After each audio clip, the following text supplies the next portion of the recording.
Hello everyone. आज का topic है वांट ऑफ आइसोथर्म या फिर maximum work obtain from gaseous reactions. ये एक इम्पॉर्टेंट टॉपिक है इक्विलिब्रियम चैप्टर का। देखते हैं ये हमें कैसे इक्वेशन डिराइव करके दिखाएगा। चलिए आगे बढ़ते हैं। When a small change is considered occurring in a reversible reaction, it is assumed that the system is at equilibrium।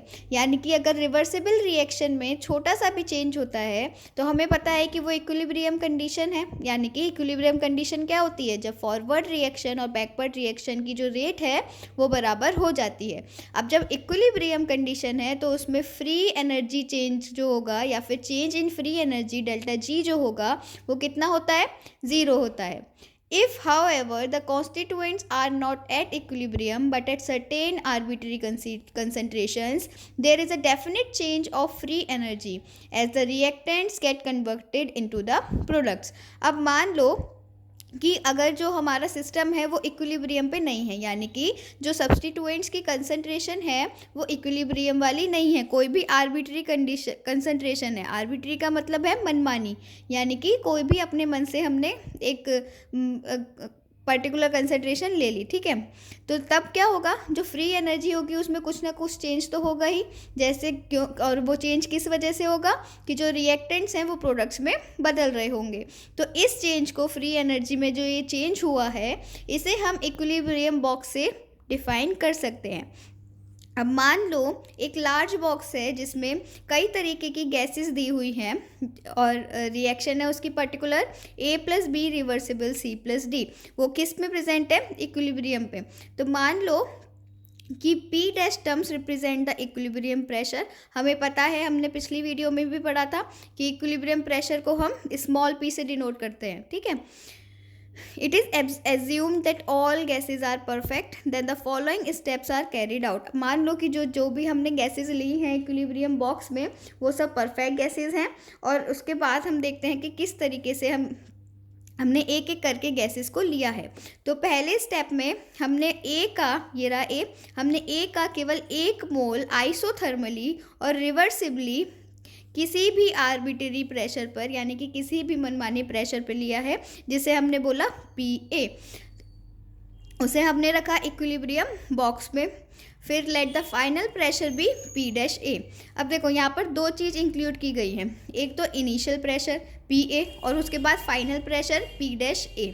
तो the change in free energy of the substance is given by, तो जो हमारा change था free energy का उसको हम दिखाएंगे delta GA equals integral के ऊपर आपको दिख रहा होगा नीचे लिखा है PA और ऊपर लिखा है P'(A। तो होता क्या है, ये जो आपको इंटीग्रल के ऊपर और नीचे एक PA और P'(A दिख रहा है, तो असल में होता क्या है कि जो हमने इनिशियल लिमिट ली होती है वो लगाते हैं हम नीचे, और जो हमारी फाइनल लिमिट होती है वो लगाते हैं ऊपर, ठीक है। फिर लिखा है VDP। अब इसका मतलब क्या है? मैथ्स वालों को बहुत इजी पड़ेगा, मैथ्स वाले आसानी से समझ लेंगे। बायो वालों के लिए जब हमने यहाँ लिखा है इंटीग्रल के अंदर VDP, यानी कि DP का मतलब है प्रेशर में चेंज हो रहा है। चेंज किसके रेस्पेक्ट में है? प्रेशर के रेस्पेक्ट में है, और जो वॉल्यूम है वो कांस्टेंट है। अब इसके बाद इक्वल्स टू RT, फिर इंटीग्रल और DP/P। अब आपको लग रहा होगा कि यहाँ पर अचानक से RT कहाँ से आया? ये जो RT आया ये कहाँ से आया? अब आपको पता है, देखो जो PB equals to nRT equation होती है ना, PB equals to nRT equation होती है। तो करा क्या कि हमने इस वाले टर्म को मल्टीप्लाई भी P से किया और डिवाइड भी P से किया, यानी कि हमने इसे क्या बना दिया है? PDP। फिर हमने क्या करा? मल्टीप्लाई भी P से किया, डिवाइड भी P से किया। तो हुआ क्या कि इस P और V की जगह हमने लिख दिया RT, और ये रह गया DP/P। तो हो गया RT integral PA to P'(A DP/P equals to RT। अब जब हम इंटीग्रल को सब्सटीट्यूट करते हैं तो डिफरेंशियल हट जाता है, ठीक है। तो हमने लिखा RT log P'(A/PA।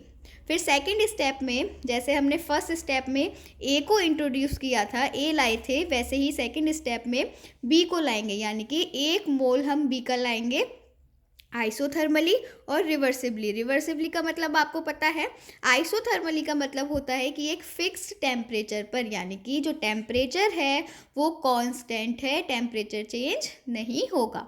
तो हम फिर अगले स्टेप में बी के 1 मोल को लाए और सेम हमने एक ही तरह किया है इसको। पहले प्रेशर था पी और फाइनल प्रेशर है P-B। तो इसलिए इसका जो delta G free energy change का जो टर्म होगा वो सिमिलर इसकी तरह हो गया, RT लॉग, यहाँ पे आएगा PB अपॉन P-B, यहाँ पे PB आएगा, ओके, PB अपॉन P-B। उसके बाद तीसरे टर्म में हमने देखा, अब देखो जो A और B थे वो थे रिएक्टेंट्स, है ना, और C और D क्या है, प्रोडक्ट्स। तो जब हमने अभी A और B इक्विलिब्रियम बॉक्स में रखा था तो कुछ प्रोडक्ट्स बन गए होंगे, C और D बने होंगे, हमें मतलब क्या है, प्रोडक्ट से है। तो जो भी प्रोडक्ट बना है हम उसे इक्विलिब्रियम बॉक्स से बाहर निकालेंगे, विदड्रॉ करेंगे। तो थर्ड स्टेप में हमने यही करा है कि with the passage of reactants A and B into the box, it is assumed that the products are removed or withdrawn। जो भी products थे वो हमने निकाले। तो करा क्या हमने कि the free energy change in the transfer of 1 mole of C from the box। अभी तक तो हम A और B को बॉक्स में रख रहे थे, ठीक है। अब C को क्या करेंगे, बॉक्स से बाहर निकालेंगे। कंडीशन वही है, इक्वेशन वही रहेगी।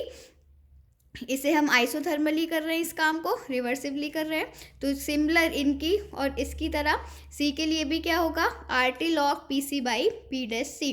अब आप ये नोटिस करना कि A और B के केस में डैश वाली चीज़ ऊपर थी, है ना, और जो सिंपल है नीचे वो। तो सिमिलरली सी के लिए क्या हो जाएगी, RT log PC by P-C। यानी कि बस फ़र्क ये है कि जी मतलब A और B वाले में डैश वाली चीज़ ऊपर है और सिंपल वाली चीज़ नीचे है, लेकिन C और D वाले में डैश वाली चीज़ नीचे है और सिंपल वाली चीज़ ऊपर है। क्यों है, क्योंकि इनिशियल और फाइनल कंडीशन बदल गई हैं, बस इसलिए है। उसके बाद हमने देखा ये हमें 4 इक्वेशंस मिली, देखो 1, 2, 3 और 4, यानी कि 4 हमें डेल्टा जी की वैल्यू मिली है। तो जब हम टोटल फ्री एनर्जी निकालेंगे तो चारों को ऐड कर देंगे। हमने चारों की वैल्यूज पुट कर दी, डेल्टा जी ए की, डेल्टा जी बी की, डेल्टा जी सी की और डेल्टा जी डी की। अब यहाँ पर ध्यान देना, यहाँ पर आ रहा है माइनस साइन। ऊपर वाले स्टेप में तो कहीं भी माइनस साइन नहीं था, यहाँ पे आया माइनस साइन। अब ये माइनस साइन किस वजह से आया हुआ है, हमने इनको उल्टा कर दिया है, यानी कि पहले यहाँ नीचे P-C था, P-D है। तो हम अगर इसको ऊपर करें तो आगे आ जाएगा माइनस साइन, यानी कि हमने इसे रिवर्स कर दिया, उल्टा कर दिया, इसलिए यहाँ पे आया है माइनस साइन। उसके बाद क्या करा है हमने, RT कॉमन लेते हुए, अब हमने कल पढ़ा था कि अगर लॉग की वैल्यूज़ डिवाइड में होती हैं तो माइनस होता है, या फिर माइनस में होती हैं तो डिवाइड होता है। ऐसे ही अगर मल्टीप्लाई में होता है तो प्लस होता है, और अगर प्लस में होती हैं तो मल्टीप्लाई होती है। तो हमने वही कॉमन लेके PC/PD बाई PA/PB कर दिया और डैश वाली चीज़ें एक जगह रख दी, मतलब चारों टर्म्स डैश वाले एक जगह रखे हैं और चारों टर्म्स प्लेन वाले एक जगह रखे हैं। अब हमने पढ़ा है कि ये जो P वाली कंडीशंस थी, अभी पीछे पढ़ा, ये कौन सी थी, इक्विलिब्रियम वाली कंडीशन थी, इसलिए हमने इस पूरे टर्म की जगह लिख दिया KP यानी कि कांस्टेंट।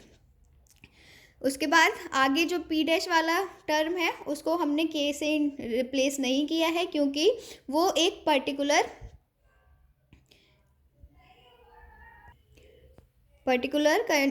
कंसंट्रेशन पर है। तो ये जो डैश वाला टर्म था उसकी जगह आ गया KP, और ये जो सिंपल वाले टर्म्स हैं उसको हमने वैसे का वैसे ही रहने दिया। उसके बाद जब हम देखेंगे KP क्या है हमारा, इक्विलिब्रियम कांस्टेंट, वो हमें पहले ही पता है।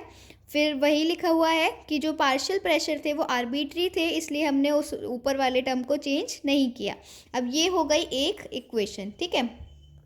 उसके बाद मान लो हमने एक और जनरल रिएक्शन ली, AA plus BB plus CC and so on, यानी कि हमारे जो रिएक्टेंट्स हैं वो चलते चले जा रहे हैं, एन टर्म्स हैं। ऐसे ही प्रोडक्ट्स में भी सो ऑन यानी कि एन टर्म्स हैं। तो करा क्या, हमने लिखा माइनस डेल्टा जी, यही वाला जो ऊपर वाला टर्म था उसी की फॉर्म में लिखा है, माइनस डेल्टा जी बराबर RT लॉग KP, और इस वाले टर्म की जगह लिखा माइनस RT लॉग P की पावर P अब यहाँ पर एक पी तो दिखा रहा है, छोटा पी तो दिखा रहा है पार्शियल प्रेशर, और ये जो छोटे वाले ऊपर पावर में लग रहे हैं वो दिखा रहे हैं कि कितने मोल्स हमने उसके लिए हैं, एंड सो ऑन। ऐसे ही पार्शियल प्रेशर जब हम इनका लेंगे, रिएक्टेंट का लेंगे, तो वो वाली टर्म लिख दी है, and so on. So on का मतलब है कि इनफाइनाइट नंबर हम ले रहे हैं पार्टिकल्स के, कोई भी एक पर्टिकुलर वैल्यू नहीं है। तो हमने क्या करा, जब हमें पता है कि n नंबर्स हमारे सब्सटेंसेस के हैं, तो हमने यहाँ ले लिया सिग्मा n।